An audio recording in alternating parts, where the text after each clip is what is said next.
Good evening and welcome. This is the India Today newsroom. I'm Rahul Kamal. The whole business of electoral bonds was introduced to make the financing of Indian elections more transparent. 1 year later, is that objective being met or is it having completely the opposite effect? We do a deep dive on the newsroom tonight. As election season approaches, political funding under scanner. Where are India's top parties getting money from? Is Modi government's big transparency move working?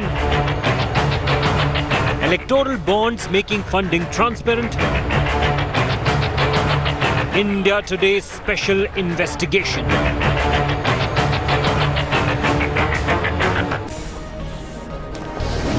The whole process of introducing electoral bonds was started with the aim of increasing transparency in the financing of Indian elections. In April this year, 7 centers were opened where corporates or individuals could go and buy electoral bonds. 6 of those centers happened to be in states ruled by the BJP. Cities of Gandhinagar, Lucknow, Jaipur, Chandigarh, Bhopal and Guwahati. The opposition is asking why cities like Thiruvananthapuram, Hyderabad and Bhubaneswar have been ignored. My colleague at India Today's National Bureau, Anand Patel, does a deep dive looking at how the system of electoral bonds is working on the ground and tries to answer the question, is this increasing the level of transparency or having completely the opposite effect? Here is an India Today exclusive report.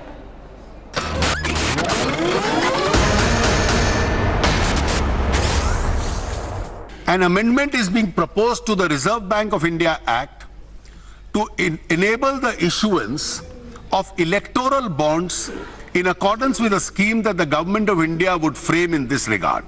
It was during his 2017 budget speech that Finance Minister Arun Jaitley first notified electoral bonds. They were introduced to bring transparency in political funding, with the aim of keeping a check on large amounts of black money that seeps into the electoral process. मान लीजिए BJP को लगता है कि मुझे 100 करोड़ के bond इस election में मिले, हम एक ही अकाउंट में डालेंगे उन बॉन्ड्स को और वो बॉन्ड्स भी बैंकिंग ट्रांजैक्शन में ही कैश होंगे। अब इसमें किसने बॉन्ड खरीदे हैं वो तो बैंक जानता है, आगे किस किस को बांटे हैं उसमें थोड़ी सी एनोनिमिटी रहेगी। But the Modi government's big move to clean up Indian politics is now mired in a dirty controversy. Opposition alleges that the new electoral funding scheme is designed to benefit the ruling party. India Today dug out the facts. After its launch in March, centers to sell electoral bonds were opened in the 4 metropolitan cities of Delhi, Mumbai, Chennai and Kolkata. 7 new centers were opened in April. But interestingly, 6 out of 7 of these centers to facilitate funding for political parties are in BJP-ruled states. SBI branches in Gandhinagar, Lucknow, Jaipur, Chandigarh, Bhopal and Guwahati were authorized in 3rd phase of sale. State capitals like Hyderabad, Thiruvananthapuram, Patna and Bhubaneswar have been ignored. And the Bengaluru centre was opened just ahead of the Karnataka Assembly polls. Why is it that the non-BJP states like Andhra Pradesh and others do not have center for electoral bonds? The malintent is clear. We demand once again, name of every donor of electoral bond must be made public. That is the only way forward. We are totally against this whole system of electoral bonds. This is a system whereby the ruling party gets the advantage of getting as much money as they want from corporates or from their friends in the industrial world. And there is a quid pro quo, but that is all kept secret. According to RTI information, funds deposited in the first 3 months since electoral bonds were notified came from Mumbai, where most corporates are based.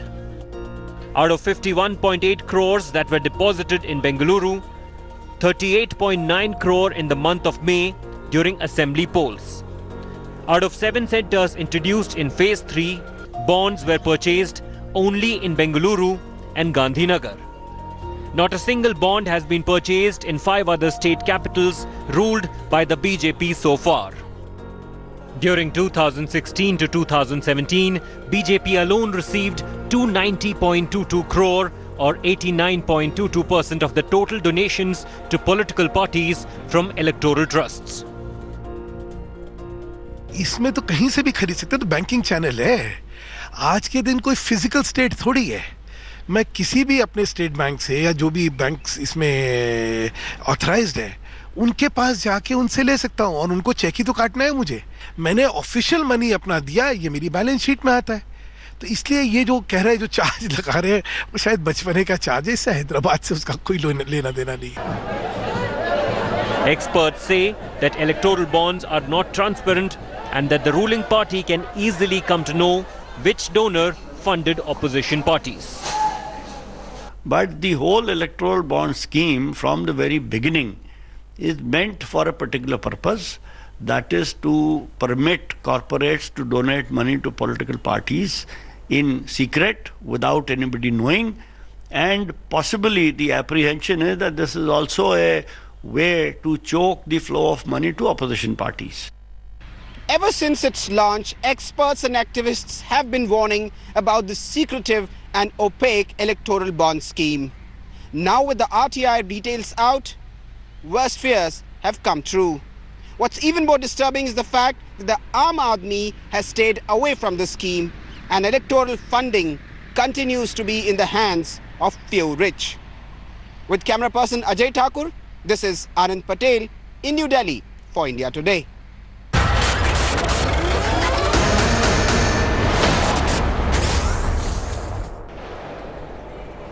So we're heading into a big election season, and right before that is this whole business of introducing electoral bonds having completely the opposite impact than the one that was claimed.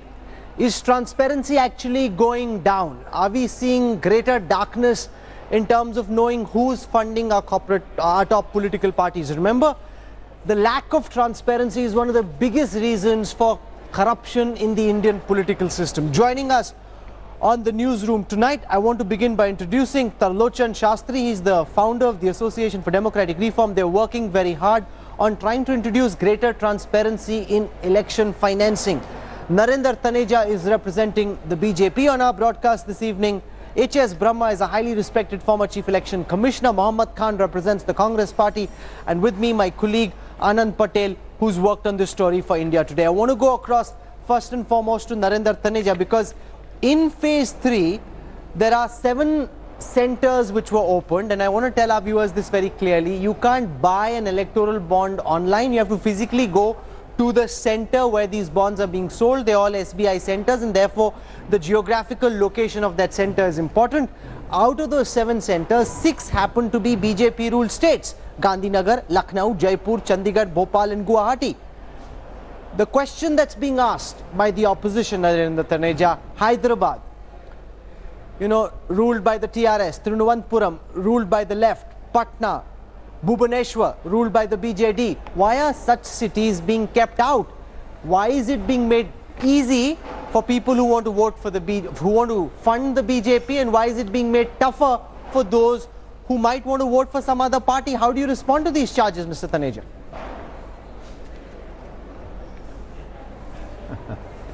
Rahul, in this age of electronic transfers and electronic connectivity, when it comes to the banking system, if you really want to approach a certain branch, that's not really a very difficult task, especially if you happen to be a body corporate or you happen to be some kind of organization. That's not the. And as far as SBI is concerned, before coming to your program, I checked it with SBI, and they are actually opening in different parts of the country. Because as you know, this is not something which go on 24/7 or 365 days of the year. These things are opened 4 times a year and during the election time for 30 days, as you know.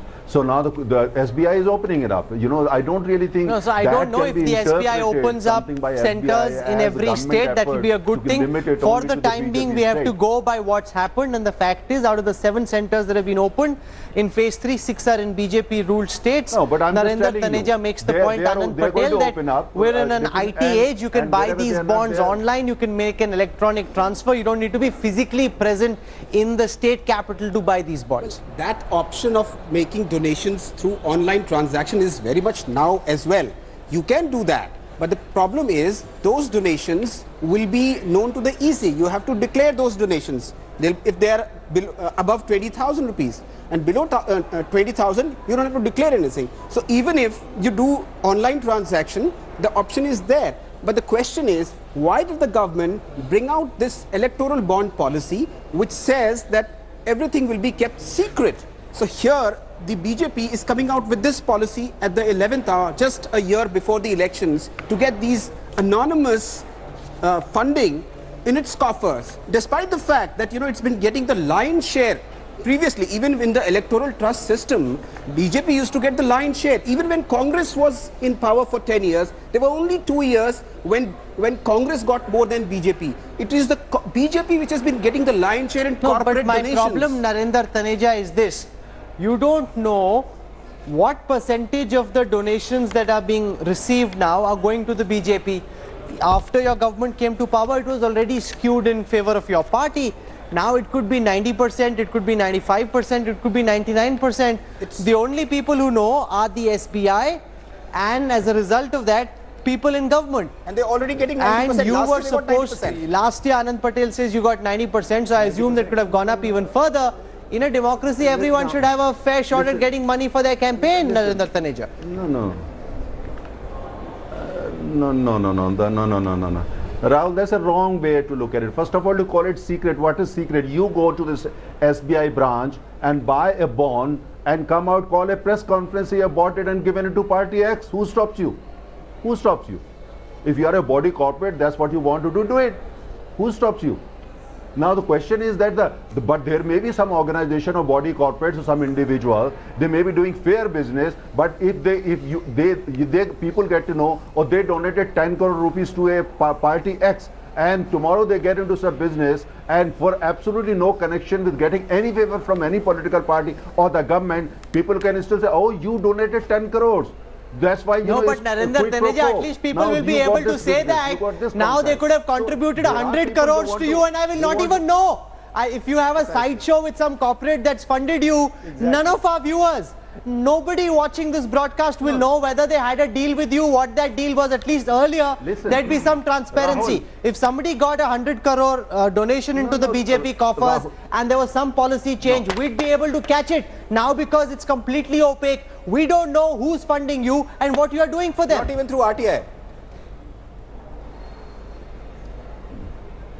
Now, let me answer this question. The question is that if the party concerned or donor wants to go to public about the donation the party has made, what's wrong with it? They can do it. Who stops them? Now, but there may be many people, they want to contribute, but at the same time, they don't want to be identified. So if they want that kind of privacy, I think they have the right to do it.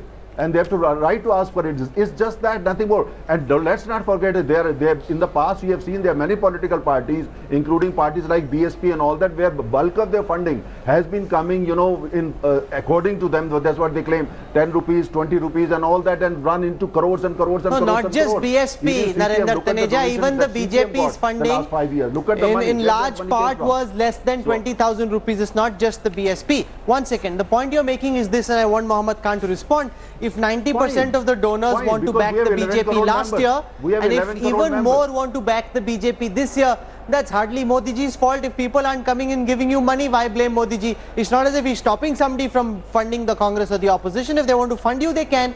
He's not stopping them. SBI is not stopping them. Mohammad Khan. Yeah, Rahul ji, I was listening very intently to my friend Mr. Narendra Taneja, and I have to ask you, Rahul, after having read Anand's very well-researched story, are you at all surprised in January, particularly on January 3rd, 2018, when this scheme was announced, our lead spokesperson, Mr. Randeep Singh Surjewala, came out on behalf of the party and condemned it on our behalf. He called it a regressive step with only two objectives. One, to prevent, to conceal the corporate nexus that these people have and enjoy, and to choke funding to opposition parties. Mr. Jaitley thereafter came out and said this criticism is incorrect, because now if anyone was afraid to donate to the Congress, they would be able to do so without fear of retribution from the main party. Of course, the data, as Anand's story and ADR have put out, bears exactly the opposite. 90% of donations have gone to these individuals. And one more thing, which I think needs to be mentioned, it is not just about electoral bonds, it's about the other legislative changes they've made. Section 182 of the Companies Act Earlier, Rahul, a company could only donate 7.5% of its total profits over the last 3 years to a political party.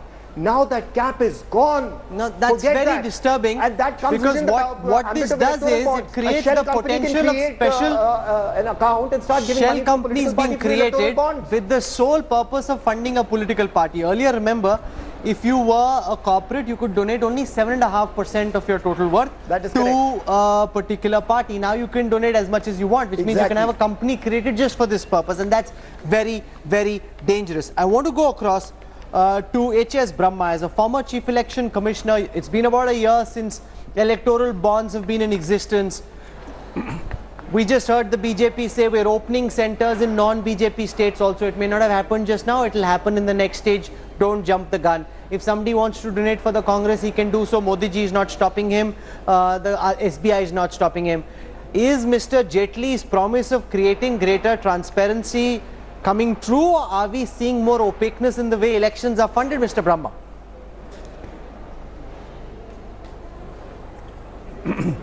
Rahul, I must tell you honestly, the biggest challenge to Indian democracy and our election is this funding, the use of the money power. And already we have discussed about electoral bond. Now, electoral bond has been approved by the parliament. It is already implemented by the government since March 2018. Now, I'll say only 3 points here. Basically, today anybody in this country, any private company or individual can go to the State Bank of India. Of course, right now it is only limited to 7 or 8 centers, as you rightly mentioned. One can buy and deposit within 15 days to the particular political party. As you rightly said, nobody will know to whom I have donated or the company has donated. Secondly, earlier condition already mentioned by some of our participants here, that earlier any company could donate 7.5% of their average of 3 years profit. Now that condition has been removed. And third point is that the most important point which I thought I'll raise before you is about the control by the FCRA, foreign contribution. I mean, earlier there is a total ban on the foreign contribution by foreign companies or foreign nationals to Indian election. But that I was told, I'm not very sure about this thing, but I was told only yesterday. I also read about 3 weeks back that certain condition of the FCRA has been removed so that which will facilitate even foreign companies operating in India. Talochan Shastri, this is quite a scandal, because in the manner in which electoral bonds were presented when the finance minister made his budget speech in 2017 was that this is a radical idea that will transform how elections are funded, that things will become very clean, very transparent. On the ground, 1 year later, and a spade needs to be called a spade, what we are seeing is less transparency, greater opaqueness, and more uncertainty about who's funding which party to what extent. We now have absolutely no details. You study election financing continuously. What are your impressions, Professor Shastri? My impressions are exactly the same as yours, Rahul. And just for the record, we have gone to the Supreme Court against these electoral bonds. I think other than the ruling party, nobody seems to be in favor of it. And opaqueness is not good for democracy. That is the first thing. And on this FCRA also, Mr. Brahma has raised a very important point. We are again in the Supreme Court on that. NGO, suppose, can a donor give money to an NGO and say, I don't want to reveal my name? You have to immediately tell everybody in the government whom you are donating to. But corporates can do that. I am sure some shareholders will go to the court and say that why is my company where I own shares giving money to the corporates more than 7.5%? I don't want this to happen. So I think they have raised a hornet's nest. The bottom line is, we can go on and on talking about the legal details. The bottom line is they don't want transparency. Okay, now you've heard Narendra Taneja from the neutral experts on the broadcast who work on election financing. You've heard from someone like H.S. Brahma, who's been former Chief Election Commissioner. This is not increasing transparency. Far from it. This is leading to greater opaqueness. I don't know who's funding the BJP. I don't know who's funding the Congress. I don't know what's being done as a consequence, as a quid pro quo, if there is one. So your argument about corporates not wanting to, earlier there'd be charges, at least we'd be able to keep an eye on what's happening. Now it's all one big giant black hole.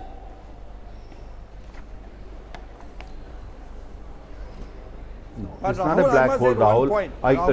Let me answer the questions which have come up. Number one, every just a second, just a second. Narendra Taneja, please. Let me finish. Then you can please comment. You see, that just a quick, a few points, Rahul. First of all, the whole idea is to bring in more transparency. And as I said, whether it's an individual or a body corporate, if they are donating to a political party, they want to disclose their identity, they are free to do that. Who stops them? Nobody. There is no such law. You can go, call a press conference, do it. Number one. Number two is that as far as the, the cap is gone, that Mohammed Khan Narendra talked about. Taneja, which corporate calls a press conference कि मैंने BJP को इतना चंदा दिया, मैंने कांग्रेस को इतना चंदा दिया? You are saying that you are increasing transparency and then you are putting the onus on the corporate कि आप press conference कर लो. How is putting the onus on the corporate increasing transparency? Explain to me how has transparency gone up as a consequence of introducing electoral bonds, Narendra Taneja? Rahul, I'm coming to that. Rahul. That's what I'm saying. I'm saying if they want to disclose, they can disclose. Who stops them? Nobody. That's what I'm saying. And the point with regard to this thing that a body corporate which is incorporated in India under the Indian company law, only they can donate and only in rupees. So it's all transparent. It's all transparent money, is a legal money, is white money, and is a banking instrument. So I don't understand what is this halla gulla it is all about. Because this is H.S. Brahma come in on this, that it's through a banking instrument. The money is being accounted for in the balance sheet of the corporate. It's being reported before the SPI, and therefore it's a clean legal transaction. It may not be a transparent transaction, but it's a legal transaction because it's accounted for. Mr. Brahma.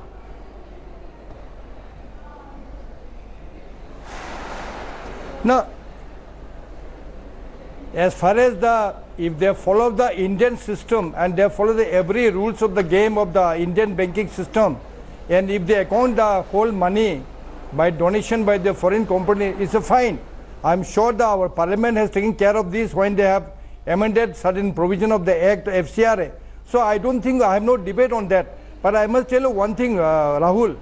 No doubt we have been failing for the last 70 years how to improve the electoral finance. But definitely the electoral bond is a one step forward. I don't say it is a very good step forward, but definitely a step forward. We can improve upon that. Let us not, this has been discussed, debated, approved by the parliament. Let us not condemn this bond. Let us try to improve, let us try to upgrade.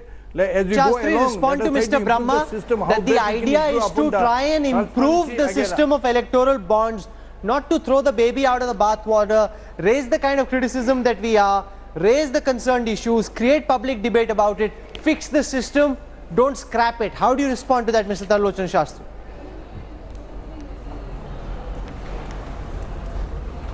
See, there are two things. One is nothing prevents the BJP or the Congress from holding a press conference and telling who has given them the money. I don't see them doing that.